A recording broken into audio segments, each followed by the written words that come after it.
These are violent criminals, so they're not going to go down easy. ABC Tuesdays. Let's get this done. The Rookie is back. We have 2 new rookies starting today. Howdy. Being a cop is stressful 24/7. Every year on the job is different. And Training Day We have a serial killer at large. never ends. We need an ambulance! The Rookie. All new Tuesdays on ABC and stream on Hulu. You know what's smart? Enjoying a fresh gourmet meal at home that you didn't have to cook. Meet Factor, your loophole in the laws of mealtime. Chef-crafted meals delivered with a tap, ready in just 2 minutes. You know what's even smarter? Treating yourself without cheating your goals. Factor is dietitian approved, chef prepared, and you plated. Pretty smart, huh? Refresh your routine and eat smart with Factor. Learn more at factormeals.com. This is Optimal Finance Daily, 6 ways to sway your family into a life of minimalism by Zoe Kim with NoSidebar.com. And I'm your host and personal finance enthusiast, Diana Merriam. Welcome back to another Sunday bonus episode. This is where we get to hear from one of the other shows in our podcast network. And today's comes from Optimal Relationships Daily. So with that, here's Greg as we optimize your life.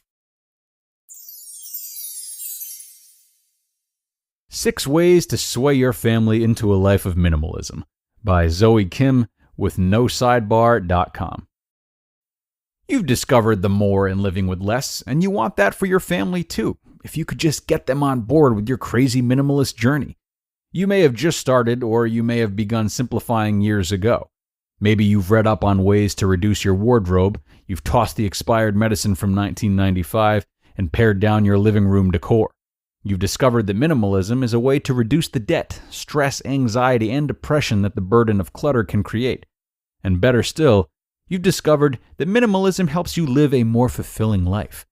You're ready to dive in deep so you can cultivate more meaning in your family's life. But here's the thing, they don't see it like you do, obviously.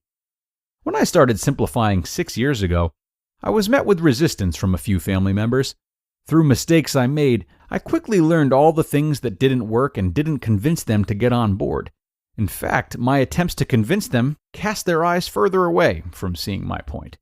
I never want my journey to simplify to become a wedge between me and what I value most, my relationships. When we have compassion and understanding for those we live with, we can hope to meet somewhere in the middle. If you're ready to convince your family that minimalism is right for them, try one of these 6 things that worked for me. Number 1, stay with your own stuff. I think most of us know we need to start with our own stuff, but I've found it's best to stay with your own stuff, especially when family members feel defensive and resist the change to purge. Stay focused on your stuff until they decide to join you. Hopefully, it'll be this year. Number 2, prioritize your no's. It's common to spend a ridiculous amount of time de-owning all our excess. After all, most of us have spent a decade accumulating it. And we're going to have to give a lot of no's to other things if we want to get the job done. I've said no to many inconsequential activities like watching television and mindless web surfing on my phone, so I could say yes to my minimalism and build better habits. Give your no's to the least fruitful aspects of your day. Let go of things that bear no purpose or joy, and you'll have more time to cultivate what does matter. Number 3, meet their needs. What are the most meaningful things your family enjoys receiving from you? What's the one thing that makes each member of your family feel loved, seen, and heard? Meet their needs, at least once a day. Maybe it's a hug in the morning or an intentional greeting upon their arrival home. Maybe it's keeping your monthly date night, exercising together, or serving a home-cooked meal around the table. When we keep those few things that are meaningful to our family, they're less likely to feel put out by your journey to become minimalist. Number 4, keep your finger down. In the beginning, I did some finger pointing about our stuff. Not cool, I know. I wanted my husband and children to get rid of things right away while I still had stuff that needed to go. Finger pointing just leaves us going round and round. And as my grandmother always told me, every time you point your finger at someone, there's 3 more fingers pointing back at you.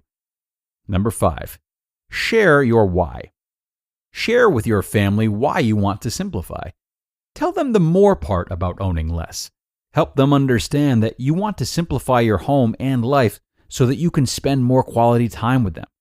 Give them specific examples. When I first started de-owning, I would tell my kids, sweetly, that we would have less time at the playground because it took us so long to find what we needed to get out the door. Maybe you want more family camping trips, more carefree Saturdays together. Whatever it is, share that why with them. Number 6, bring on the compassion. Get your family talking about other people and what they can give to those people. I've shared the Thankful Thread Challenge with my children for the last few years. Conversations about the photos from where children sleep has helped change their perspective and open their hearts. My family and I are fortunate to have more than enough, and giving has been one of the most gratifying aspects of becoming minimalist. When my kids see me raise money for orphans, they want to give too. Draw their attention to the needs of others and encourage them to give. It's important to remember that people, even the ones you love and live with, may think you've gone off your rocker on this journey to minimalism. They may feel alienated and react defensively to demands to let go of their things. Telling them what to do with their stuff might only result in more bricks being stacked on their wall against minimalism. And as I remind myself, when you must choose between being kind and being right, always choose to be kind, and you'll always be right. You just listened to the post titled 6 Ways to Sway Your Family into a Life of Minimalism by Zoe Kim with NoSidebar.com. You sign up for something, forget about it after the trial period ends, then you're charged month after month after month. The subscriptions are there, but you're not using them. In fact, I just learned that 85% of people have at least one paid subscription going unused each month. Thanks to Rocket Money, you can see all of your subscriptions in one place and cancel the ones you're not using anymore, saving more money. Rocket Money is a personal finance app that helps find and cancel your unwanted subscriptions, monitors your spending, and helps lower your bills so you can grow your savings. The app automatically scans your bills to find savings opportunities and will even negotiate with service providers on your behalf. No more waiting on hold. And their new goals feature makes saving automatic, perfect for building an emergency fund or saving for a house. Cancel your unwanted subscriptions and reach your financial goals faster with Rocket Money. Go to rocketmoney.com/OFD today. That's rocketmoney.com/OFD. rocketmoney.com/OFD. Still getting around to that fix on your car? You got this. On eBay, you'll find millions of parts guaranteed to fit. Doesn't matter if it's a major engine repair or your first time swapping your windshield wipers. eBay has that part you need, ready to click perfectly into place for changes big and small. Loud or quiet, find all the parts you need at prices you'll love. Guaranteed to fit every time. But you already know that. eBay. Things, people, love. Eligible items only. Exclusions apply. And thank you so much to Zoe. I do love minimalism posts, I must say. It's such a healthy way of living. But she's right. Just like with anything, even if we are completely sold on the benefits, that doesn't mean that everyone else is. So in making transitions for ourselves, we must be cognizant of not demanding others to do the same, certainly not loved ones. If we can bring these ideas forth with compassion and understanding of where others' values lie, we can live harmoniously with them, which, though it need not be the ultimate goal, will only incline them to pick up on our habits, whether they be habits rooted in minimalism or something else. All right?